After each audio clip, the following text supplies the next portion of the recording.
1923 మే 28న నిమ్మకూరు అనే గ్రామంలో ఒక ధ్రువతార వెలిసింది.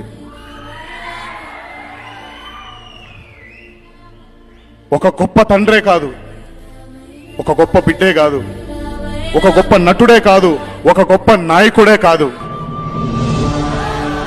వీటన్నిటికంటే ముఖ్యం, తెలుగు వాళ్ళు అని కూడా మనల్ని సంబోధించని రోజుల్లో, పక్క రాష్ట్రం వాళ్ళ పేరిటతో మనల్ని పిలిచిన రోజుల్లో, ఇదిరా తెలుగువాడి గౌరవం, ఇదిరా తెలుగువాడి పౌరుషం, ఇదిరా తెలుగువాడి ఖ్యాతి అని తొడ కొట్టి ఈరోజు తెలుగు వాళ్ళమని గర్వంగా మనం చెప్పుకుంటున్నామంటే